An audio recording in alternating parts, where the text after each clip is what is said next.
지난 시간에 우리 이 신약성경 처음에 족보가 이렇게 나온다. 왜 족보가 나올까에 대해서 살펴봤죠. 그러면서 예수님의 족보에 마태복음 1장과 누가복음 3장이 이렇게 나온다고 말씀을 드렸습니다. 누가복음 3장을 보면은 마태복음 1장은 아브라함부터 이렇게 시작되는데 누가복음 3장은 예수님으로부터 거꾸로 위로 올라간다고 그랬죠. 그래서 왜 그렇다고 그랬나요? 마태복음은 유대인들에게 쓰여지는 성경이기 때문에 아브라함의 자녀, 아브라함이 그 나라의 아버지잖아요. 아브라함이. 그러니까 우리나라는 그 아버지 상하면 최불암이잖아요. 그러니까 이스라엘은 아브라함. 네? 아브라함이 아버지이기 때문에 아버지로부터 지금까지 우리 유대인들이 이렇게 이어져서 그 계보에 따라서 예수 그리스도가 탄생했다라는 것을 유대인의 관점에서 보여주기 위한 거고, 누가복음은 누가가 사도행전도 썼다고 그랬죠. 누가는 이방인을 향해서 예수란 사람이 딱 있는데 그 사람의 족보를 한번 올라가 볼까 해가지고 결국 맨 위에 있는 아담까지 올라가는 것을 얘기를 했다고 그랬어요. 그러면서 여기에 나오는 것들이 특징이 아브라함과 다윗과 바벨론과 예수 그리스도인데, 아브라함과 다윗까지 몇 대라고 나오죠? 17절에 보면은요 14대가 나오죠. 14대. 그리고 다윗부터 바벨론까지 몇 대입니까? 14대. 그리고 바벨론부터 예수 그리스도까지 14대라. 근데 이게 14대가 아니라고 제가 말씀을 드렸죠? 안 맞아요. 네, 안 맞다고. 근데 그 안 맞는 이유가 그 열왕기에 왕들을 4명을 뺐다고 그랬어요. 4명을. 그래서 지난 시간에는 열왕기 하를 보면서 찾아본 거 기억나죠? 예. 왜 뺐냐? 바로 14라는 숫자를 맞추기 위해서 일부러 뺐다라고 그랬어요. 그래서 다윗이라는 거를 히브리 말로 제가 이렇게 얘기를 했죠. 다윗이 히브리 말로 이렇게 다윗이 되는데, 이 다윗이란 히브리수 알파벳 하나하나가 다 숫자가 있다고 그랬죠. 그래서 이게 6이고 이게 4고 이게 6이고 해가지고 도합 14라는 다윗에 강조하기 위해서 14를 만들었다고 그랬죠. 그러니까 왜 다윗에 강조를 했냐? 아브라함과 다윗을 강조했는데, 아브라함은 우리의 모든 믿음의 시작이고 하나님의 택한, 그리고 다윗은 하나님 나라의 왕국이잖아요. 하나님 나라 왕국. 하나님 나라의 왕국이라는 것은 결국은 하나님의 나라의 그 예표라고 그랬죠. 미리 구약에 있는 모든 하나님의 나라, 그리고 가나안 땅 다윗 왕국들은 이제 예수 그리스도를 예표하는 거예요. 미리 보여주는 거고, 예수 그리스도를 통해서 예수님이 처음에 하나님 나라가 가까이 왔다, 회개하라 이러잖아요. 하나님 나라라는 거는 이제 내가 왕이 됐는데, 우리 사사기에 배우는 것이 내가 왕으로 막 하는 거잖아. 열심히 내 왕으로, 내 소견대로. 근데 하나님이 내 마음에 찾아오셔서 이제 너는 네 왕이 아니라 내가 너의 주인 왕으로 될 것이다, 너를 통치하고 다스리겠다 하는 것이 바로 하나님의 나라거든요.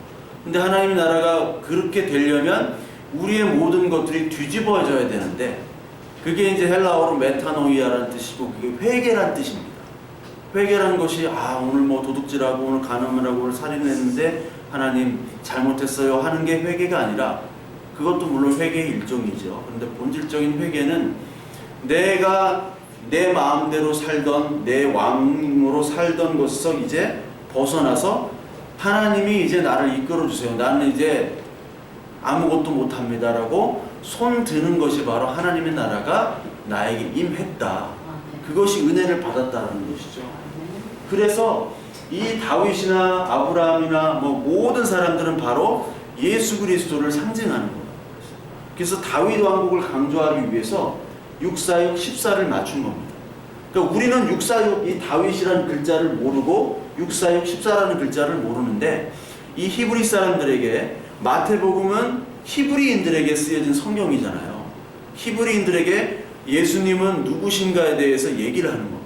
왕이신 예수님인데 이 다윗이라는 단어를 14만 대도 이 사람들은 딱 하면 알아요. 아, 이게 이런 뜻이구나 라는 걸 딱 알아요. 근데 우리나라 사람은 모르잖아요. 그 14에 맞추기 위해서 히브리인들에게 다윗을 강조하게 14에도 맞춘 겁니다. 그리고 이제 바벨론으로부터 예수 그리스도로부터 나오는 14대까지 14, 14, 14로 맞춰서 하나님의 나라, 하나님의 주권의 나라를 강조하기 위한 그 마태의 의도적인 표현입니다. 이게. 그래서 우리 아브라함 예수 그리스도까지 얘기를 했죠. 그러면서 이제 세 번째 여인의 계보를 하다가 우리가 지난 시간에 멈췄을 거예요. 그래서 오늘 여인의 계보를 한번 살펴보면요, 요런 여인들이 나옵니다. 첫 번째 누가 나오죠? 다말. 그리고 두 번째 라합, 룻, 우리아의 아내 마리아. 우리아의 아내가 누구냐고 물어보니까 청년들이 하나도 답을 못했어요. 예? 정민이 뭐라고 그랬지? 우리아의 아내 이름이? 대답 안 했어? 예. 바세바인데 왜 우리아의 아내라고 얘기를 했다고 그랬죠? 바세바라고 안 하고. 의도가 있겠죠. 왜 우리아의 아내? 다윗은 우리아를 죽였죠. 네, 직접 죽인 건 아니지만 맨 앞에 세우고 나서 그 병사들을 뒤로 뺐어요. 일부러 요압을 시켜가지고, 즉 교사를 한 겁니다. 지시를 내려가지고, 즉 우리아를 죽이고 우리아의 아내를 차지했던 것이죠. 다윗은. 즉 우리아의 아내라는 것은 죄를 나타내는 겁니다. 누구의 죄? 다윗의 죄. 그리고 우리아의 아내 역시 죄인이라는 거예요. 동시에 다말도 역시 시아버지와 관계를 맺죠. 이것도 역시 죄를 나타내는 것이고, 라합도 역시 몸을 파는 여자 죄인입니다. 룻은 죄는 없어요. 근데 이방인이에요. 그거 자체가 죄예요. 흙수저로 태어나면 죄인이에요. 죄가 없어도 그러잖아. 다 그렇게 여기잖아. 유전무죄, 무전유죄. 돈이 없는 건 불편할 뿐더러 죄가 돼요. 그렇죠. 그걸 많이 느끼죠. 그거 죄야. 그 자체가 죄야. 룻은 이방인 모압이라는 여자, 모압 출신이기 때문에 죄예요. 나중에 배울 거예요. 모압이. 그래서 모압이 거의 쓰레기 취급 받았다고 그랬잖아요. 이스라엘에는 유대인 빼고는 다 모든 이방인들을 쓰레기로 여겼어요. 라합도 역시 여리고성 여인이고 몸을 파네요. 다말은 뭐 이방인인지는 모르겠어요. 우리아의 아내도 이방인일 가능성이 많아요.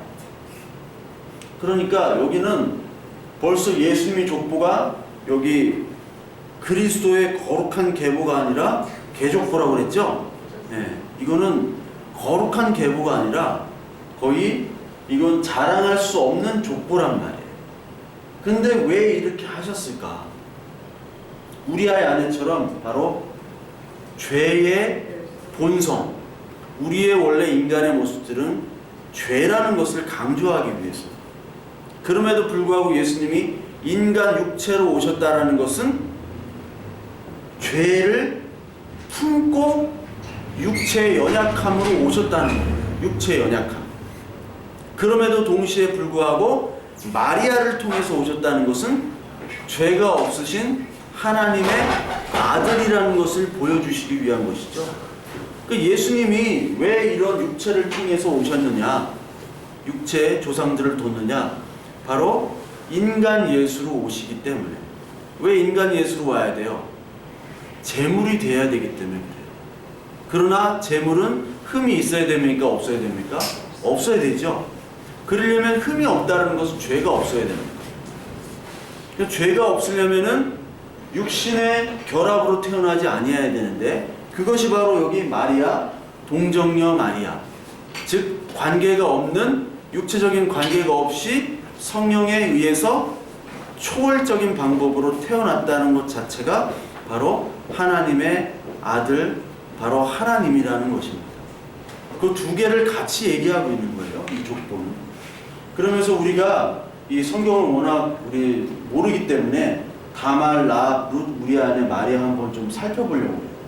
일단 다말, 여러분 3절을 보면 유다는 다말에게서 베레스와 세레를 얘기했는데, 여러분 야곱에 형제가 여러 명 있는데요, 야곱 다음에 유다로 건너뜁니다.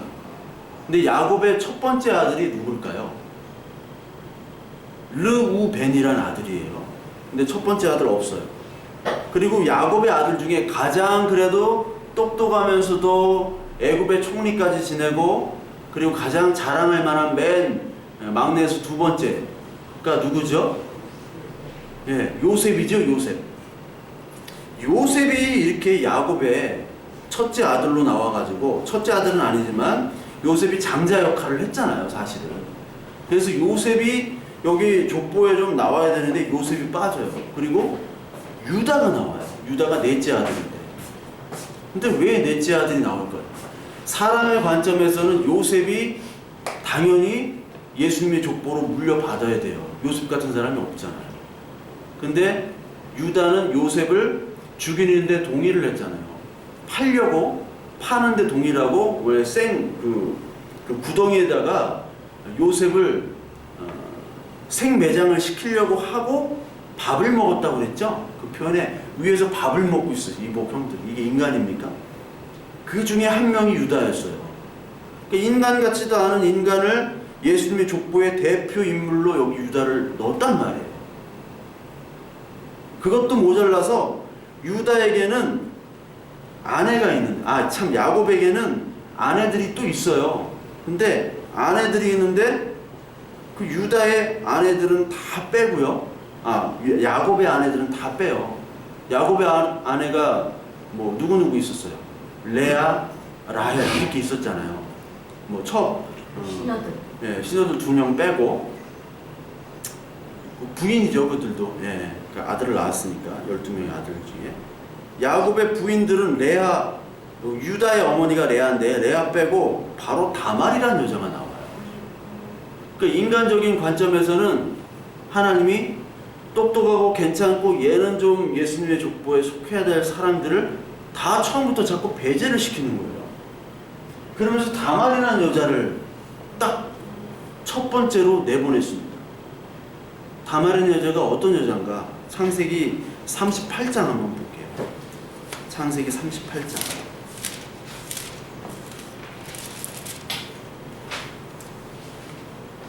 다 말아먹은 여자라고 막 이렇게 농담 삼아 얘기하는데, 다말이 어떤 여자냐? 자, 38장 6절을 한번 볼게요. 6절을 보면 같이 읽을게요. 시작. 유다가 장자 엘을 위하여 아내를 데려오니 그의 이름은 다말이더라. 7절. 유다의 장자 엘이 여호와의 보시기에 악함으로 여호와께서 그를 죽이신지라. 자, 유다가 장자가 있는데 이름이 엘이에요. 첫째 아들. 첫째 아들을 하나님이 죽이셨네요. 근데 그 첫째 아들 엘의 부인이 다말이에요. 여기 나오죠. 그 여자가 다말이다. 창세기 38장에 나오는 굉장히 중요한 여자예요. 다말. 그런데 다말의 남편인 엘이 죽었기 때문에 원래 형이 죽으면은 그 동생이 형수를 부인으로 맞이한다고 그랬죠? 형수 취수제 해가지고 고엘제도 그런 것들을 여러분들에게 말씀을 했을 텐데 뭐 잊어버렸을 거예요. 기억나죠? 기억나죠? 동생이 형이 죽으나 동생이요? 그렇다고요? 동생이 형수를 물려받는 거야. 계속 물려받는 경우야. 물려받는 거예요. 그래서 동생의 이름이 오난이에요. 오난. 오나미가 생각나는데 오난. 근데 오난이 형수와의 관계를 하는데 임신을 못하도록 해요. 그게 38장 9절에 나옵니다. 그래서 아들을 낳아줘야 돼요. 왜 아들을 낳아줘야 되냐면 이 둘째 오난이 형은 죽었잖아요. 그래서 다말이라는 형수와 이제 부인이 된 겁니다. 형수가 부인이 돼가지고 아들을 낳아야 되는 의무가 있어요. 근데 이 아들은 오난의 아들이 아니라 이 아들이 첫째 아들로 올라가게 돼요. 무슨 얘기인지 아시죠? 형의 아들이라고? 형의 아들이 되면서 동시에 자기 형으로 계보가 올라가는 거야. 예. 그래서 상속이요, 자기 아들이지만 형의 상속으로 되는 거예요. 자기 형이 돼버리는 거예요. 장자가 바뀌는. 예. 그래서 장자가 바뀌는 겁니다.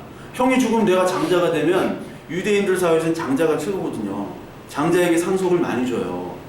근데 형이 죽어서 이제 장자가 이제 상속을, 내가 두 번째지만 장자가 되니까 상속을 받아야 되는데, 근데 하나님께서는 그 형이 죽음으로 말미암아 형의 씨를 물려받도록 네가 형수를 취해서 아들을 낳게 하고 그 아들이 장자로 편입이 되게 되는 겁니다. 그러면 나한테 떨어지는 몫이 없어요. 왜? 내가 장자가 아니라 내가 낳은 아들이 아들이지만 형이 되기 때문에 걔한테 장자가 돌아가고 장자권으로 모든 유산이 들어가는 겁니다. 그렇기 때문에 임신을 안 하도록 오난이 그렇게 해요. 그것을 하나님이 보기에 악하시기 때문에 또 죽여요. 근데 아들이 또 하나 있어요. 아들이 하나가 셀라. 근데 애가 너무 어려. 7살. 그래서 결혼을 못해요. 그래가지고 이 유다가 뭐라고 했냐면 니네 친정에 가 있어라. 얘가 자랄 때까지 친정에 가 있어라. 얘가 자라서 이제 성인이 되면 그때 결혼을 시켜주겠다 하고 친정에다 보낸다니까. 그 셀라가 7살이라는 게 어디 나왔어요? 아, 그냥 7살 정도 그냥 얘기할 거죠. 예. 예. 그 보내니까 이게 다말이, 즉 보냈다는 거는, 여러분, 유다는 이제 이 다말을 부정타는 여자로 본 겁니다. 왜? 다말하고만 결혼을 하면 첫째 아들 죽고 둘째 아들 죽고 셋째 아들까지 죽겠다. 다 말아먹는 애구나. 그래가지고 얘를 보내는 거예요, 사실. 그러니까 이 다말은 화가 난 거죠. 예. 화가 났는데, 화도 나고, 왜냐면 옛날 시대의 여자는 남편이 없으면 또 생계를 유지할 수가 없어요. 그래서 이 다말이 어떻게 하느냐, 몸을 파는 여자로 분장을 하고 그 유다를 유혹해서 관계를 맺은 다음에 아들을 낳게 됩니다. 그래서 그 아들을 낳게 되는데 그 이름이 뭐라고요? 베레스와 세라. 베레스와 세라. 나는데 사실 이 유다가 그 며느리 다말에게 너 친정으로 가 있어 이렇게 한 다음에 소식을 듣게 돼요. 사람들로부터. 네 며느리가 지금 임신을 했대. 그러니까 이 유다가 뭐라고 하냐면 24절, 38장 24절 한번 볼까요? 38장 24절. 내 며느리 다말이 행음하였고 그 행음함으로 인하여 임신하였느니라. 유다가 이르되 그를 끌어내어 불사르라. 유다가 며느리 다말을 끌어내다가 불로 태워 죽이래요. 이게 이제 잔인하죠. 근데 유다 지가 임신시켜 놓은 거예요. 그러면서 하는 말이 뭐냐면 나중에 도장 끈 지팡이를 그 다말에게 맡겼거든요. 맡겼는데 이 다말을 보니까 다말이 누가 이 아이의 남편이냐, 아이의 아버지냐, 그러니까 이 주인이 바로 아이의 아버지입니다 라고 했는데, 그걸 꺼내 보니까 자기 유다 자신의 도장 끈 지팡이가 나오는 거예요. 그러면서 뭐라고 얘기하냐면 네가 옳도다. 여기 26절에 나보다 옳도다. 이게 의롭다는 겁니다. 이게 성경에서 의롭다는 말이 많이 나오잖아요. 근데 며느리 보고 의롭대요. 여기서 유다의 신앙 고백이라는 거예요. 다른 사람 같으면 그냥 막 죽이든지, 옛날 유대 사회 같으면 죽이든지 감추든지 그랬는데, 내가 틀렸고 네가 옳고 네가 의롭다라는 것을 얘기를 하는 거죠. 그건 왜 옳다고 얘기하냐면 바로 이 유다는 이제 대가 끊겼어요. 그렇죠? 대가 끊겼는데 다말이 대신 대를 유다를 통해서 이어준 겁니다. 즉, 여기 이 계보를 보면요, 이게 히브리 말로 톨레도트라고 하는 겁니다. 그리고 게네세우스라고 헬라어로 나오는데, 이 톨레도트라는 게 바로 뭐냐면 이 고엘제도 형수 취수제를 또 얘기하는 거예요. 즉, 다말과 유다, 그리고 형이 죽고 동생이 형수를 갖고 또 동생이 죽으면 그 다음 동생이 형수를 아내로 맞이하는 것을 바로 이 계보라고 얘기를 해요. 계보라고. 그래서 다말이 이 계보를 잇기 위해서 유다를 유혹해서 아들을 낳게 한 겁니다. 즉, 다말에게 가장 가까운 친족. 그러니까 셀라는 너무 어리잖아요. 다음 타자가 셀라인데, 첫 번째 타자 병살타, 두 번째 삼진, 다음 타자를 와야 되는데 다음 타자는 너무 어려요. 근데 가장 가까운 사람이 자기 시아버지예요. 그거를 다말은 알았던 거예요. 근데 시아버지는 잊고 있었어. 그러다가 다말과의 관계를 통해서 이제 유다가 깨달은 거죠. 아, 얘가 대를 잇기 위해서 나의 대를 이어줬구나 라는 것을 보고 그때 깨달은 거죠. 그래서 네가 의롭고 옳다, 내가 어리석고 나는 악하다 라고 고백을 하는 겁니다. 즉, 도덕 윤리적으로 보면 이거는요 정말 있을 수 없는 얘기죠. 있을 수 없는 얘기예요. 그러나 하나님의 이 계보로 볼 때는 이 다말은 의로운 여자입니다. 창세기 38장엔 유다와 다말이 갑자기 튀어나오죠. 37절에 요셉이 나와요. 요셉이. 그리고 39절부터 끝까지는 요셉의 얘기입니다. 그렇죠. 창세기에 많은 분량이 차지하잖아요. 창세기 야곱과 요셉 얘기가 가장 길어요. 근데 뜬금없이 유다와 다말이 나와요. 요셉에서. 이것도 역시 요셉이 하는 그 하나님의 인도하심, 하나님이 요셉을 통해서 인도하심도 중요하지만 하나님은 유다를 세우신다. 다말과 유다를 세우신다는 것을 강조하기 위해서 38장에 갑자기 튀어나게 되는 겁니다. 다른 아들들, 요셉이 정말 훌륭한데 요셉으로부터 그리스도가 온 것이 아니라 유다 지파 다윗의 후손으로 예수 그리스도가 오게 하신 거예요. 그래서 소경들이 막 낫고 할 때, 막 치료받고 낫고 하면서 예수님이 이렇게 오실 때 다윗의 자손이여라고 얘기하거든요. 그 사람들이 예수님을 향해서. 그게 뭐냐면 당신이 우리를 치료해 주시고 우리를 다스릴 왕이다. 다윗의 후손. 왜냐하면 이 구약에는 예수 그리스도의 메시아라는 뜻이 다윗의 후손으로 온다고 늘 얘기를 했거든요. 그렇게 알고 있었어요. 다윗의 후손. 근데 예수님이 딱 보니까 이 사람이야말로 다윗의 후손인데 실제로 족보를 따져보니까 다윗의 후손이에요. 근데 이 다윗의 후손이 어떤 여인으로부터 나오냐? 다말에부터 나왔다는 거죠. 다말. 죄인으로부터. 그러나 하나님이 판단하시기엔 이 다말은 의롭다는 겁니다. 그리고 두 번째, 라합이라는 여자가 나오는데 라합이라는 여자는 여호수아에 나옵니다. 여호수아. 여러분 여호수아 하면은 여호수아가 가나안 땅에 들어가서 이제 전쟁을 하는 얘기죠. 여호수아의 처음 그 무너뜨린 성이 어떤 성입니까? 여리고 성이라고 알죠? 여리고. 영어로 제리코 그러잖아요. 제리코. 아이언맨이 만든 미사일 이름이 제리코잖아요. 그렇지 성현아? 아이언맨이 만든 미사일. 이 라합이 보면은 여호수아 2장 10절을 한번 봐요. 여호수아 2장 10절.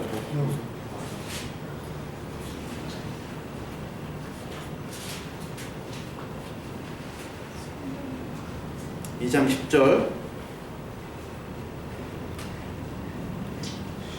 10절부터 우리 11절까지 한번 같이 읽어볼까요? 10절부터 11절 여호수아 2장 10절부터 11절. 이게 구약 321페이지 여호수아. 한참 찾고 있는데 신명기 다음 323장 2장 2장 10절부터 11절 같이 읽겠습니다. 시작. 이는 너희가 애굽에서 나올 때 여호와께서 너희 앞에서 홍해 물을 마르게 하신 일과 너희가 요단 저쪽에 있는 아모리 사람의 두 왕 시온과 옥에게 행한 일 곧 그들을 진멸시킨 일을 우리가 들었습니다. 우리가 듣자 곧 마음이 녹았고 너희로 말미암아 사람을 정신이 일어나니 너희의 여호와 하나님 여호와는 위로는 하늘에서도 아래는 땅에서도 하나님이시니라. 그러니까 위에도 하나님, 땅에도 하나님. 이게 신앙 고백이죠. 족보가 바로 뭐예요? 이 땅에서도 예수 그리스도가 하나님의 아들이고 하늘에서도 하나님이시고, 그것을 얘기하시는 거죠. 육신으로 오신 예수님, 그리고 하늘로부터 하나님 아들이신 바로 예수님, 예수 그리스도. 이게 땅과 하늘이 만나는 지점이 바로 예수 그리스도예요. 이 고백을 누가 했냐면은 이 여리고 성에서 라합이라는 몸을 파는 여자가 했다라는 거죠. 여기 원어에도 몸을 파는 여자로 분명히 나와요. 라합이. 다말, 라합. 다 죄인인데 라합이 의로운 이유는 바로 뭐냐면 이 여리고성에도 굉장히 착한 사람이 있었겠죠. 그러나 하나님은 라합만 택했다는 거예요. 몸을 파는 라합. 왜? 몸을 팔지언정 이 고백을 한 사람은 라합밖에 없었기 때문에. 소문은 다 들었어요. 예? 여호와에 대한 소문은 다 들었어요. 여러분, 예수 그리스도에 대한 소문과 예수 그리스도에 대한 전도들 안 들은 사람은 없어요. 그러나 전도를 할 때 그 말씀을 통해서 그 말씀이 들리는 사람과 들리지 않는 사람이 있잖아요. 들리는 사람이 하나님 부르신 사람, 들리지 않는 건 하나님이 아직까지 부르지 않은 사람이죠. 라합은 불렀다는 거예요. 그거 자체가 의로운 거예요. 그래서 고백을 하잖아요. 신앙 고백. 그거를 말미암아 하나님이 택한 사람으로 인정을 받는 겁니다. 그래서 히브리서 11장에 보면요, 히브리서 11장에 믿음의 사람들이 쭉 나와요. 히브리서 11장. 자, 11장 31절. 신약성경 366페이지. 히브리서 11장 31절을 보면요, 믿음으로 기생 라합은 정탐꾼을 평안히 영접하였으므로, 여기 뭐 기생으로 나오는데 영어로도 prostitute라고 그러고, 예, 몸을 파는 여자입니다. 정탐꾼을 평안히 영접하였으므로 순종하지 아니한 자와 함께 멸망하지 아니하였도다. 기생 라합이 딱 나오는 거예요. 이 믿음의 선진의 조상들의. 그러니까 대단한 사람이죠. 근데 이 믿음은 기생 라합의 믿음이 아니라 제가 말씀드렸듯이 하나님이 주시는 믿음이라고 그랬죠. 그거 자체가 얼마나 축복인지 모르는 겁니다. 그러니까 이 여리고성에서는 이 기생 라합은 다 사람들이 몸을 파는 여자로 함부로 대했을 거라고요. 함부로. 제가 이제 터키를 이제 배낭여행을 이렇게 가는데 15년 전에 배낭여행을 가는데 이제 그 집시들 있잖아요. 집시는 여자가 이제 아이들을 데리고 다니는데 그 집시 여자가 한 명 있고 그 아이들 2명이 있는데 그 남자들이 막 그 여자를 막 희롱하고 그랬어요. 제가 잠시 바깥에 이제 마실 나갔을 때, 그래서 제가 그 남자들을, 제가 등치가 크니까 이렇게 그래서 좀 저지를 하고 그 여자에게 이제 먹을 거를 좀 사서 이 비닐 이렇게 봉다리에 가득하게 해가지고 이렇게 보낸 적이 있는데, 그러니까 이 어떻게 보면은 이 라합이라는 여자도 정말 많은 사람들의 조롱거리, 비난, 그리고 놀림거리의 대상이었을 거란 말이에요. 라합이란. 즉, 이 여자는 없어도 되고 있어도 되고 사람들에게 조롱거리를 받았던 사람인데 하나님은 라합만 살렸어요. 여리고성 다 죽였습니다. 즉, 심판의 날에는요, 그러니까 인본주의자들, 이 자유주의 신학자들은 심판이 어디냐? 하나님은 사랑이시기 때문에 모든 사람들 다 구원하신다 라고 얘기를 해요. 그들의 구원은 지상 낙원입니다. 뭐 여러 가지 종류들의 구원이 있어요. 세상 그 신학자라도. 근데 하나님의 날에는, 그 심판 날에는 무조건 하나님이 옳고 그름을 판단하시잖아요. 그때 그 판단에서는 이 라합과 같은 믿음만이 하나님이 구원의 근거로 삼아 주시는 것이지, 하나님이 주시는 믿음, 자기의 의로움과 자기의 어떤 선행과 그건 전혀 관계 없다는 것이 이미 여리고성의 무너뜨린 전쟁에서도 이미 나오는 거죠. 그러니까 우리가 과연 믿음과 복음이 무엇인가? 그러니까 교회마다 막 성시화한다고 그러고 막 깨끗하게 살자고 그러고 착하게 살자, 뭐 어떻게 좀 잘 해보자 라고 얘기하는데, 물론 그것도 좋은 거예요. 그러나 그 기준이, 전제 조건은 바로 우리가 믿음 안에 있을 때, 아멘. 하나님의 말씀이 뭔지를 알고, 하나님이 창세기부터 계시록까지 무슨 말씀을 하느냐, 그거를 안 다음에 그런 것들이 의미가 있는 것이지, 우리가 사실 많은 사람들이 이거 덮어두잖아. 이게 무슨 말인지 관심도 없고, 일단 하나님은 나한테 좋은 하나님이어야 되잖아요. 그리고 도덕적이고 깨끗하고, 그래서 우리들 자랑하잖아요. 막 우리 교회는 이혼한 사람도 없고, 막 도덕적으로 깨끗하고 뭐하고. 그러나 하나님이 다 이런 사람들을 택했다니까요.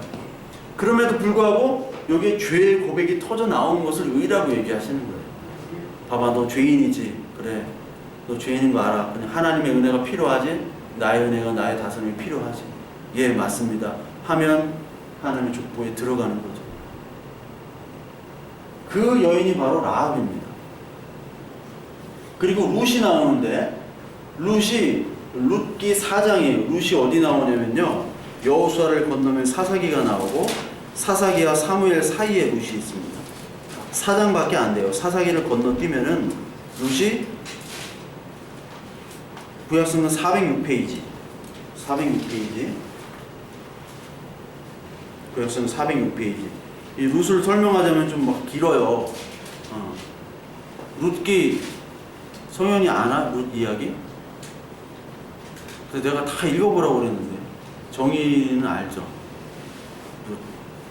룻. 여자에 대해서는 잘 알잖아. 룻이 여자인데, 왜 그렇게 말하니까 나는 막 의심생기라고 룻. 정민이도 알지? 응? 그래 알아요. 네. 하여튼 룻이란 모압이란 여자가 있어요. 모압이란 지역에 사는 여자인데, 이 여자도 똑같아. 다말하면 그냥 결혼만 하면 그냥 다 죽네. 며느리, 오르바라는 며느리, 룻이라는 며느리가 있는데, 그 시어머니 이름은 나옴인데, 하여튼 얘기하자면 길어요. 여러분들 한번 읽어보세요. 제가 얘기하기 너무 길어가지고. 하여튼 모압이라는 여인들을, 모압 지방, 모압 암몬 이런 족속들은, 모압 암몬이 어디서 나왔는지는 여러분들 아세요 하면 모르실 것 같아가지고. 노아 있죠? 노아가 그 딸과의 관계, 뭐 그런 건 알아요? 노아도 딸과의 관계 속에서 아이가 생겼잖아요. 그게 그 자손 후손들이 모압과 암몬입니다. 그래, 모압과 암몬은 그 이스라엘 백성들이 그 출애굽한 후에 그 가나안 쪽으로 들어갈 때, 모압과 암몬이 원래 이렇게 모압과 암몬 지방으로 가서 요단강을 건넜거든요. 그러니까 직접 안 가고 동쪽으로 해서 요단강을 건너서 가나안 땅, 그 서쪽 그 가나안 땅 지역으로 들어갔어요. 근데 그쪽 동쪽을 모압과 암몬, 에돔이 있었는데, 모압과 암몬이 길을 비켜주질 않았어요. 같은 사실 뿌린데도. 그래서 이스라엘은 모압과 암몬을 총회에 들어오지 못한다라고 이렇게 했는데, 그게 뭐냐면, 이스라엘 백성들은 쉽게 말하자면 이 모압과 암몬을 하나님의 택한 구원받은 백성으로 여기질 않았다는 거예요. 그 출신이 바로 룻입니다. 모압 출신. 이 여자도 똑같이 라합, 다말 이런 여자처럼 룻이 그 시어머니를 공양한다고 이삭을 줍잖아요. 이삭을 줍는 게 말이 이삭을 줍는 거지, 여러분, 거지라고 보면 돼. 거지의 쌍과부. 시어머니도 과부, 자기도 과부, 근데 거지야. 새벽마다 막 뭐 주스러 다녀. 뭐 땅이 뭐 떨어진 거 없나? 뭐 먹을 거 없나? 예? 그래도 김태희였었나 보다. 그리고 뭐 좋았어요. 예. 좀 몽따주는 괜찮았나 봐요. 예. 몽따주는 괜찮았는데, 하여튼 보아스랑 조금 나이 든 노총각이 있었어요. 노총각이랑 어떻게 결혼을 해가지고 여기도 마찬가지로 이 고엘 계보가 나와요. 이건 옛날에 설명을 했는데 이거 계보 또 룻 보아스가 어떻게 연결되고 이거 하다만 10분이 넘어가. 10분이 넘어가지고 일단 룻이 보아스란 사람이랑 결혼을 해서 이방 사람인 룻과 결혼을 해서 아들을 낳았어요. 아들을 낳았는데 그 아들이 누구냐? 여기 룻기 한번 보면요. 406페이지, 408 룻기 4장에 보면 21절, 4장 21절을 보면요. 보아스는 오벳을 낳았죠. 오벳. 그리고 오벳은 이새를 낳았어요. 그리고 이새는 다윗을 낳았대요. 여기서 다윗이 나오죠. 다윗. 그 룻이 원래 다윗이 정통 이 피가 좋은 게 아니라 섞인 거예요. 모압 이방인과. 근데 여기서 궁금한 여기서 정말 그 주목해야 될 것이 뭐냐면 4장 12절을 한번 봐요. 4장 12절에 많은 그 이스라엘 그 베들레헴 사람들이 뭐라고 얘기하냐면 이 룻이 아들을 낳으니까 아들인 이 보아스 아니 오벳을 낳으니까 많은 그 유다 그 베들레헴 사람들이 12절 여호와께서 이 젊은 여자로 말미암아 이 젊은 여자가 저깁니다. 그 룻입니다. 내게 상속자 내게라는 것은 나오미라는 거예요. 나오미. 내게 상속자를 주사 내 집이 다말이 유다에게 낳아준 베레스의 집과 같게 하시기를 원하노라 하니라. 여기 나온 제가 줄을 쳤죠. 이렇게 다말과 룻을 이렇게 연결시켰습니다. 창세기 38장에 나오는 다말이 유다에게 낳아준 베레스의 집과 같이 룻도 그렇게 되기를 원한다라고 얘기하는 거예요. 이게 바로 톨레도트라는 계보란 얘기예요. 다말을 통해서 유다가 아들이 생겼잖아요. 그런데 이 룻이란 여자의 시어머니가 나오미입니다. 나오미인데 나오미가 남편도 죽고요. 아들 둘이 있는데 말론이라는 아들, 기론이라는 아들인데 아들까지 다 죽었어요. 그러니까 남편 자식이 없어요. 그런데 룻이라는 며느리 하나가 모압 여인 하나가 와가지고 아들을 하나 낳았어요. 근데 그 아들이 다말이 유다를 통해서 아들을 낳아서 유다 쪽에 베레스와 세레가 편입됐듯이 룻을 통해서 나오미에게 낳은 그 아들이 사실 룻에게 낳은 그 아들이 나오미에게 사실 편입되는 것과 똑같은 일들이 데자뷰 일어나는 겁니다. 데자뷰. 그게 하나님의 족보예요. 이게 이방인을 통해서 이 원래의 계보를 잊게 하시는 거예요. 이게 어디 나오냐면 로마서 11장을 보면요. 우리가 주일에서 볼 때 감람나무에 대해서 배웠죠. 참 감람나무, 돌 감람나무 그런 비유가 있는데 로마서 11장에 이런 게 있어요. 로마서 11장에 보시면요. 11장 17절을 보면요. 로마서 한번 찾아봅시다. 로마서 11장 17절. 여러분 접붙이는 거 보진 못했지만 들어는 알죠? 네. 접붙이는 거. 자, 17절에 보면 또한 가지가 얼마나 꺾이었는데 돌 감람나무인 내가 그들 중에 접붙임이 되어 참 감람나무 뿌리의 진액을 함께 받은 자가 되었은즉. 이 말이 뭐냐면 하나님이 택한 이스라엘 백성은 참 감람나무라는 거예요. 참 올리브나무가 있는데 여기에 감람나무긴 감람나무인데 이상한 좀 짝퉁 같은 어떤 좀 품질이 낮은 돌 감람나무가 왔는데 여기에 참 감람나무에 접붙여져서 이것이 참 감람나무가 된다는 얘기입니다. 즉, 이 돌 감람나무는 이방인이라는 거고, 이방인은 이런 사람들이에요. 이런 사람들이 붙여져서 참 감람나무는 사실 예수 그리스도를 나타낸다고 그랬죠. 그러면서 동시에 이스라엘을 얘기하는데 이스라엘이든 이스라엘이 아니든 유대인이든 유대인이 아니든 하나님의 말씀 그 가지 그 나무에 합쳐지게 되면은 참 감람나무가 된다는 것을 얘기하는 거예요. 그 마태복음에서는 여러분들 우리가 히브리인들은 자신들의 민족이 아니면은 인간 상대를 안 해요. 상종을 안 해요. 정민이도 외국에 많이 있었기 때문에 유대인들은 자기밖에 모르잖아요. 자기 민족들밖에. 자기 절기를 그렇게 지키잖아요. 자기의 절기, 자기의 신, 자기의 민족 이것만이 진리라고 생각하지 다른 이방인들이 들어온 걸 절대로 인정을 안 합니다. 근데 벌써부터 이방인에게 하나님의 섭리를 이스라엘 백성에게 주셨다는 거예요.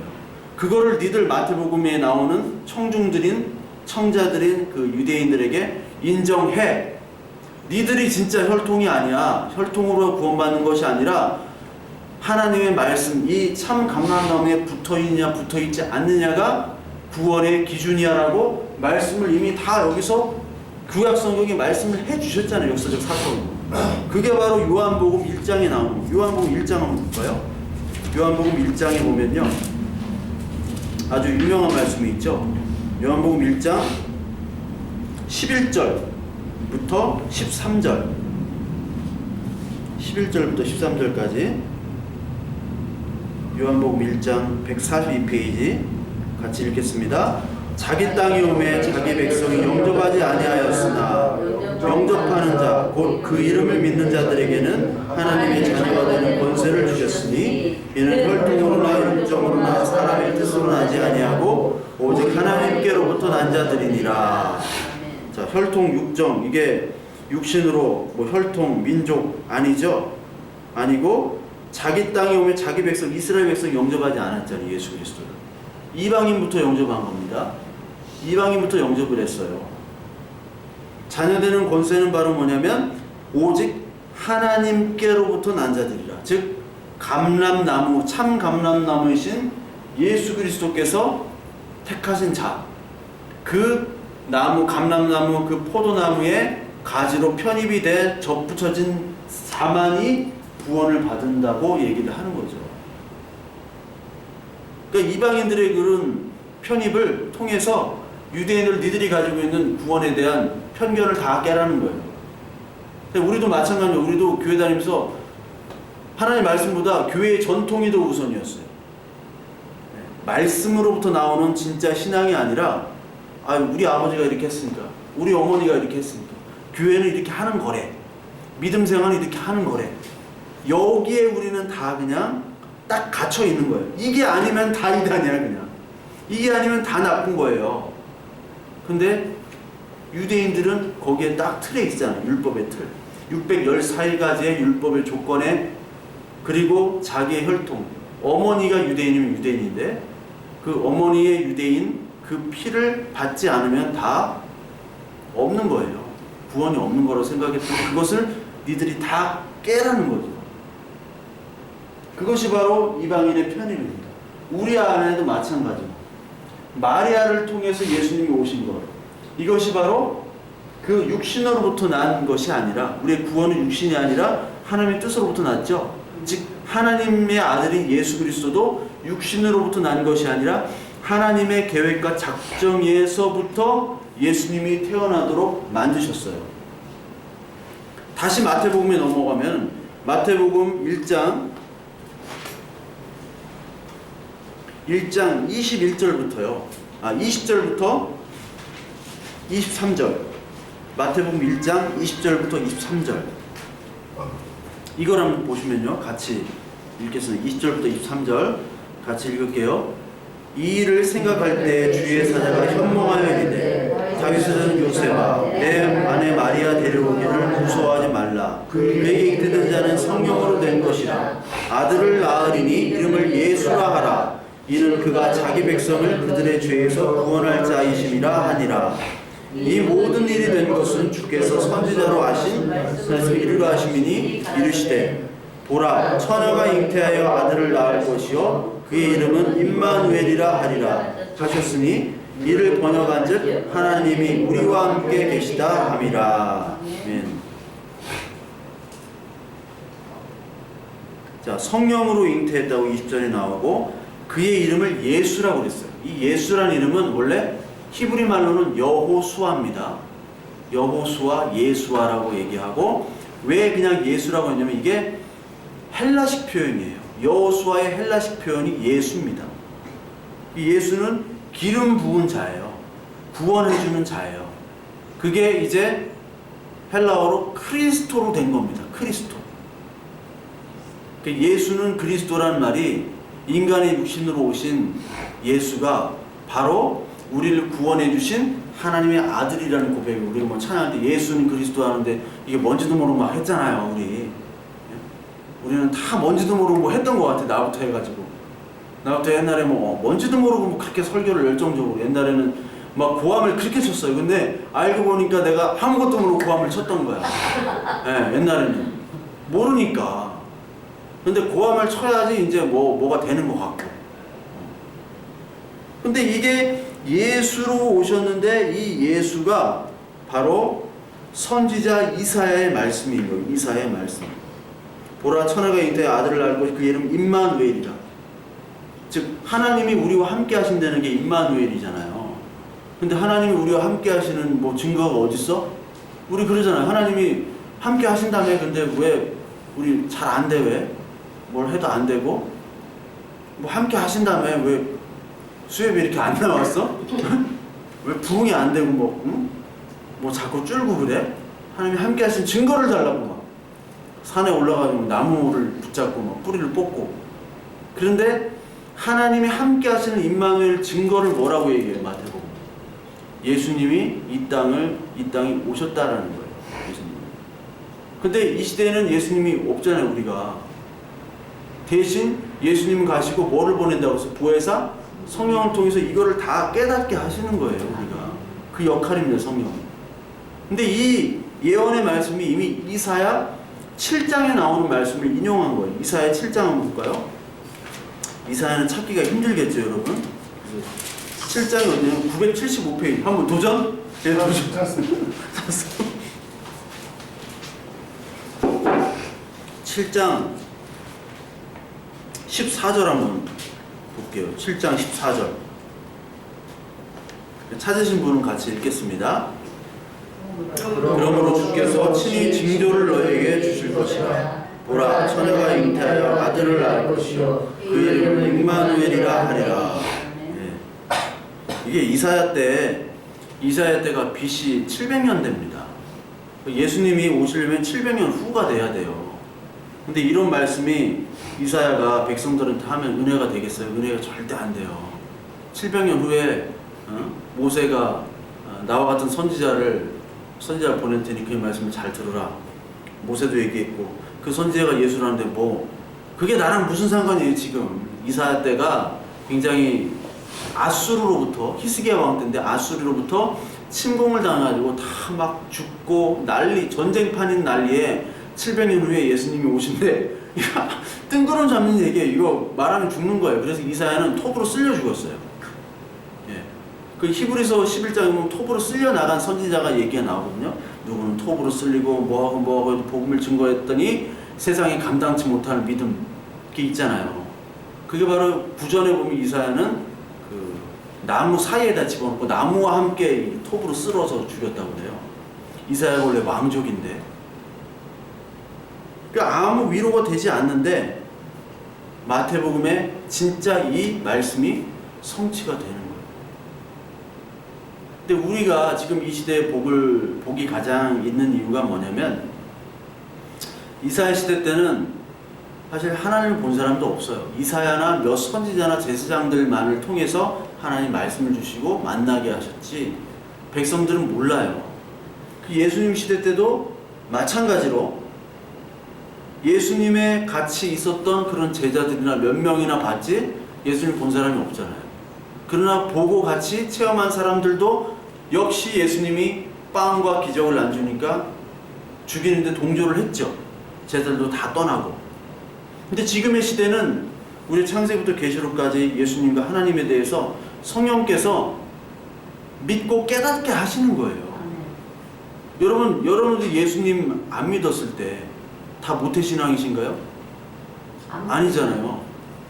저는 모태신앙이 아니기 때문에 그런 얘기를 하면 뭐 교회에서 전도 나오고 하면은 진짜 꼴보기 싫었어요. 저것들 좀 특히 청년들이 나와서 전도하는 거 보면은 아니 지금 취업 준비 공부해야지 저것들 뭐 하는 거야 지금 시간이 안 아까워?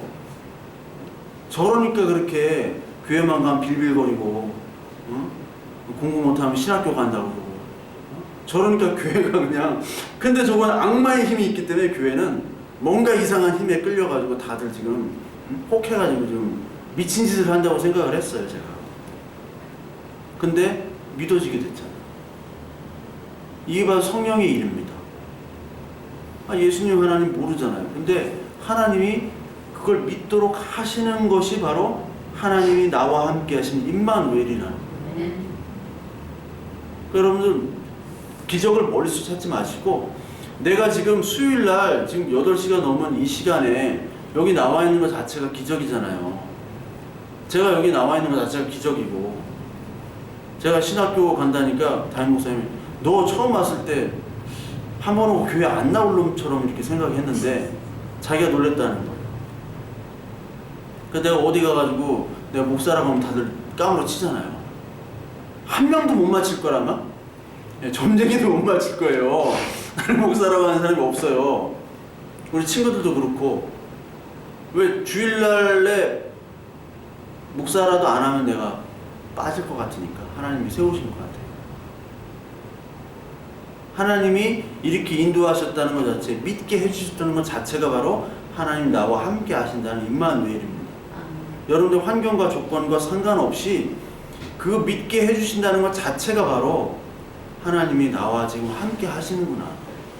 그거예요. 여기에 여러분들 이 자체에 감사하시는 그런 마음이 우리가 회복이 돼야 됩니다.